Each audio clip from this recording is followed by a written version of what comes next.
TIFU by cuddling my elderly dog. My dog is 16 years old. She's in reasonable health. Fair bit of arthritis. Slowly going deaf, a little night blind. But she sees her vet regularly. And they're happy enough with the state of her health to allow her to continue her slow amble into her twilight years. So all is well there. Due to the aforementioned arthritis, she has a special orthopedic dog bed that's supposed to give her old body all the support she needs to remain comfy. She seems happy with it, but we did notice that as she can't climb onto the bed couch anymore, she doesn't get to just chill with us as much. This is kinda sad, especially when she's spent her whole life being as close to us as possible when we're at home. She's a Kelpie mix, so while she's not a huge dog, she's not really a lap dog either. Until one day a couple months ago I realized if I sat in the recliner with her and leaned the recliner all the way back, she could lay across my stomach and chest and become a lap dog. Naturally I tried this out, and she loved it. It quickly becomes a new routine every couple of nights. After she's had her last wee before bed, we have some time on the recliner with her eventually falling asleep on my shoulder. Having some time off from work over Christmas, New Year's, I didn't have to worry about my own bed time as much, and could spend most nights having some cuddle time and for longer. As she's now 2 or 3 years past her life expectancy at this point, I don't mind too much. I suspect these will be moments I treasure once she finally does make her final trot over to the big dog park in the sky. Tonight though, I thought I'd spend some time taking the last of our Christmas ornaments down, tidying up, doing a few extra chores before bed instead. And I tried until I heard the whining. I knew she didn't need anything at this point. She had her dinner, had after-dinner garden strolls, been out for a wee, had an after-dinner snack of the kibble she left over from dinner, had a last-minute pee break. She should have been happy to peacefully drift off to sleep. And then I realized she'd come to have expectations. And by deciding to knock a few things off my to-do list instead, I was not meeting those expectations. So I am now typing this on my phone while a geriatric dog softly snores on my shoulder. TLDR. In making memories with my elderly dog, I accidentally lock myself into an expectation that I will spend upwards of 30 minutes every night letting her fall asleep on me, or else have to listen to her sing the piteous song of her people in ever-increasing levels of volume and drama. ETA dog tax https www.reddit.com/users/nerdalesca/comments/100cudge/recent photos of the old lady for dog tax /UTM source equals share in UTM medium equals Android app and UTM name equals Android CSS and UTM term equals 1 and UTM content equals share button. You are that dog's life. I had a 15-year-old lab. I miss him so much. My cat was super strict about my bedtime and the associated cuddles. I didn't realize for years until my mom stayed over one night and we sat up with a bottle of wine. The cat had done her usual routine of going up and I thought nothing of it. Less than half an hour later, 15 minutes after my normal bedtime, she marched into the room and meowed loudly. Just stood there looking at me.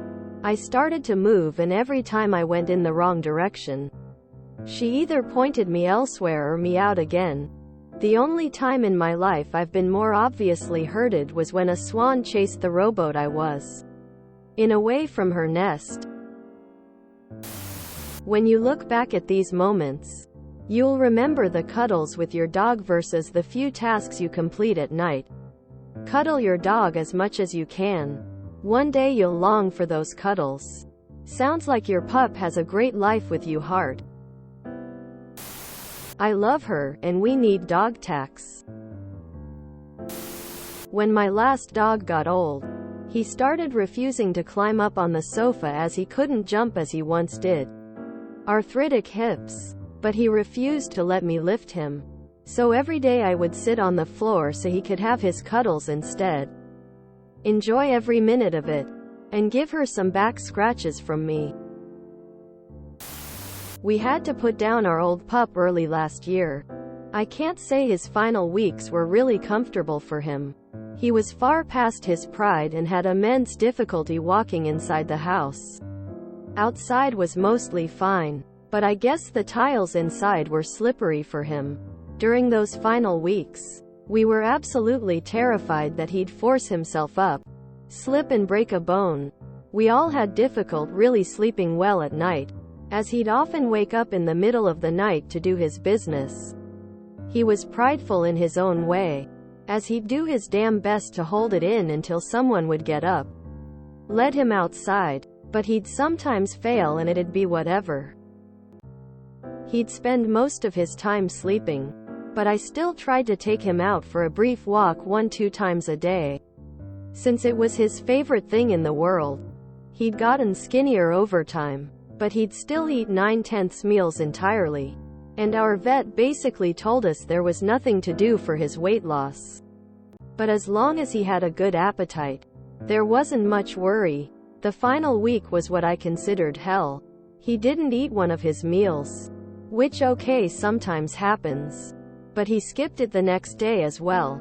We decided to cook some of his favorite the next, which he begrudgingly ate some of. But at this point, we knew he was nearing his time. He'd still painstakingly force himself up and outside to do his business, which our vet told us basically meant he wasn't suffering, and as long as he had control of his bodily functions.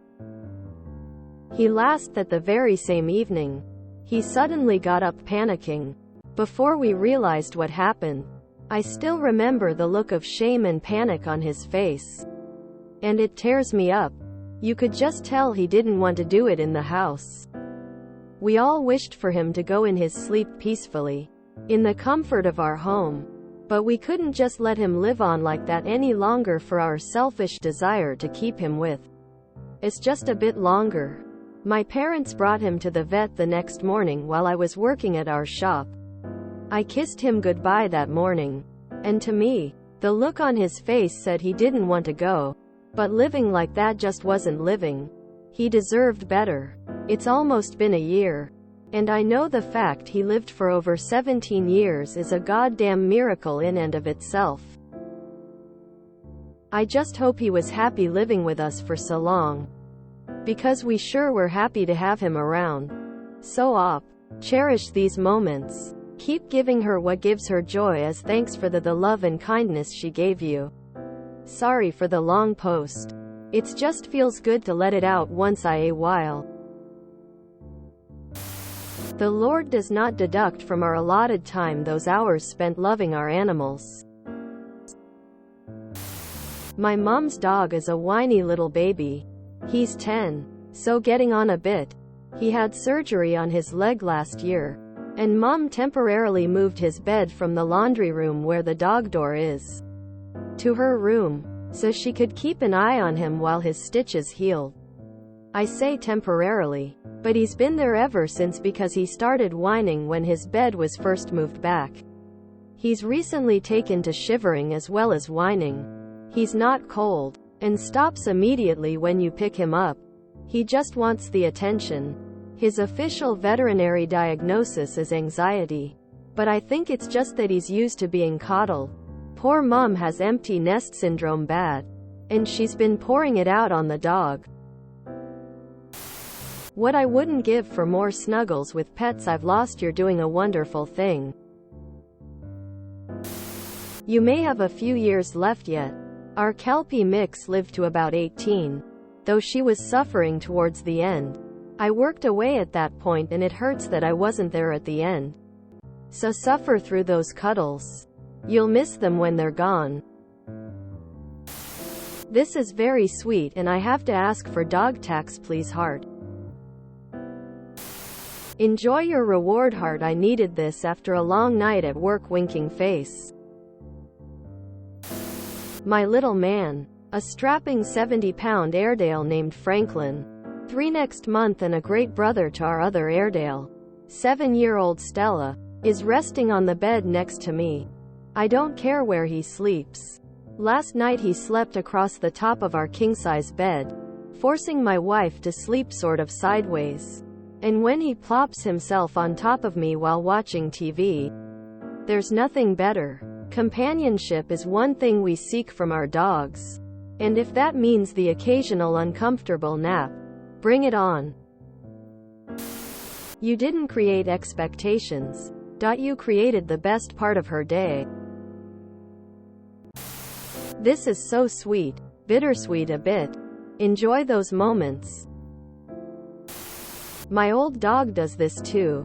Except he no longer just cries for a hug and to come up on the sofa. He barks at me if I say no. Diva. My little girl is getting older. Developing arthritis among other old dog problems. Several times a day she insists I sit in a particular spot on the couch, so she can lay next to me.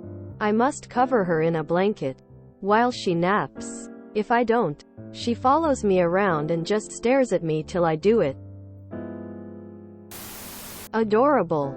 Have you thought about getting those little pet stairs for when she wants to come up and chill on the couch or bed? I would give anything for a cuddle with my old dog again. Heart. Old dogs are the best. My old lady has started to prefer her own bed over the couch.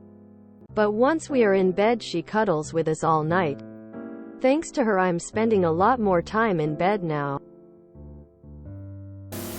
If you enjoyed this video, please check out our playlists full of similar content. Epic Haircast is like doom scrolling for your ears. Please like, share, and subscribe.